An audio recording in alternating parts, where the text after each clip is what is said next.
Shalom Bapak Ibu Saudara yang dikasihi Tuhan, puji Tuhan kita berjumpa lagi melalui program Gema, Gerakan Merenungkan Alkitab. Saya percaya setiap firman yang kita dengar akan selalu memberikan kekuatan dan pedoman yang jelas sehingga kita melewati hari-hari bersama dengan Tuhan selalu ada yang baru. Nah, kalau berbicara tentang yang baru, Saudara, selama 4 hari yang lalu kita sudah membahas melalui program Gema tentang hati yang diperbaharui atau hati yang baru. Ada poin penting selama 2 hari ke depan ini, mulai dari hari ini sampai besok, kita akan melihat ada poin pentingnya. Selain hati kita diperbaharui, ternyata ada hal yang penting juga. Untuk itu sama-sama kita kembali lagi baca kitab Yehezkiel pasalnya yang ke-36 ayat 26 dan 27. Yehezkiel pasal 36 ayat 26 dan 27. Demikian kata firman Tuhan. Kamu akan kuberikan hati yang baru, yang sudah kita baca beberapa waktu yang lalu dan kita renungkan dan kita sama-sama pelajari firman-Nya. Yang berikutnya adalah dan roh yang baru. Sama-sama katakan roh yang baru. Ya, dan roh yang baru. Di dalam batinmu, dan aku akan menjauhkan dari tubuhmu hati yang keras dan kuberikan kepadamu hati yang taat. Ayat yang ke-27 janji firman Tuhan. Rohku akan kuberikan diam di dalam batinmu. Dan aku akan membuat kamu hidup menurut segala ketetapanku. Dan tetap berpegang pada peraturan-peraturanku dan melakukannya. Kita bersyukur kepada Tuhan lewat firman-Nya, lewat nubuatan Nabi Yehezkiel kepada orang-orang Israel yang ada di pembuangan selama 70 tahun. Bukan hanya mereka mengalami pembaruan hati, tetapi roh mereka juga perlu diperbaharui. Dan itu relate sama kondisi kita hari-hari ini. Bukankah kita juga seringkali merasa bahwa hidup kita ini udah gak berarti, hidup kita ini udah jauh mungkin, hidup kita ini udah gak merasa berharga. Segala hal tuduhan-tuduhan itu yang kita dengar mungkin lewat sumpah serapah oleh karena ada orang-orang yang bersinggungan dengan kita. Entah itu dalam keluarga sehingga kita menjadi musuh, sehingga kita menjadi tidak lagi dekat satu dengan yang lain.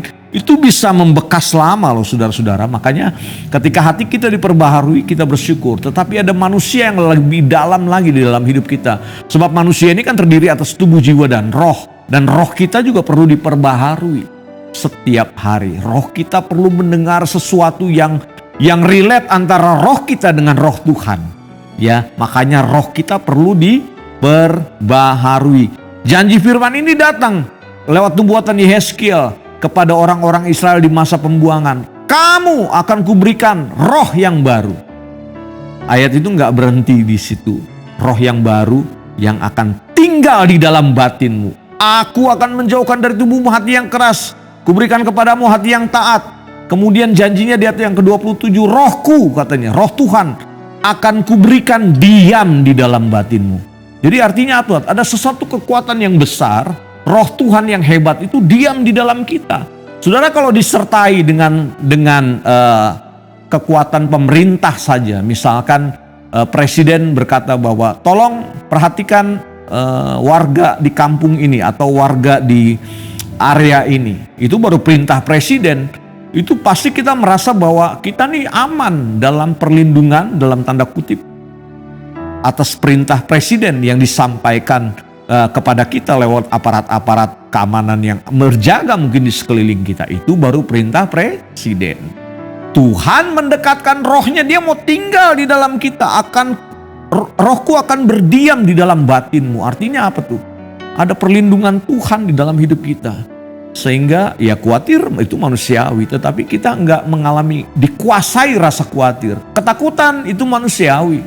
Semua manusia di seluruh dunia ini mengalami ketakutan, tetapi kita tidak dikuasai ketakutan karena ada roh Tuhan. Roh yang hebat itu tinggal di dalam hidup kita.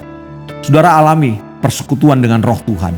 Waktu roh Tuhan, roh kudus, roh Allah itu tinggal di dalam hidup kita. Itu akan memampukan kita mengambil keputusan-keputusan yang benar. Waktu rohnya bersekutu dan tinggal di dalam hidup kita, kita menjadi anak-anak Tuhan yang gak gampang kecewa, gampang undur, gampang meninggalkan pelayanan, tidak bertanggung jawab. Tetapi kalau Roh Kudus ada di dalam hidup kita, dia akan memberitahu kita, hati-hati, hati-hati, supaya kita bertindak hati-hati. Kiranya firman ini menjadi berkat bagi kita semua.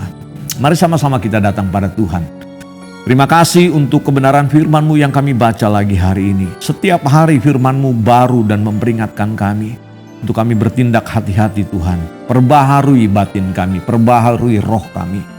Terima kasih untuk janji firman-Mu yang menyatakan bahwa roh-Mu akan tinggal di dalam batin kami. Kami bersyukur batin kami menjadi tempat kediaman Roh Kudus, tempat kediaman Roh Allah yang ada di dalam hidup kami. Jadikan kami mengerti Tuhan tentang kebenaran ini supaya kami gak gampang goyah. Kami menjadi manusia ilahi. Kami menjadi manusia yang hebat karena ada Tuhan yang hebat. Penguasa semesta alam tinggal di dalam hidup kami. Rohnya tinggal di dalam hidup kami. Terima kasih Tuhan. Engkau bersuara terus kepada kami semua pemirsa Gema. Supaya kami mengerti jalan-jalan-Mu. Terpujilah nama-Mu, berkat-Mu atas umat-Mu. Dalam nama Yesus. Haleluya. Amin. Tuhan berkati kita semua saudara-saudara.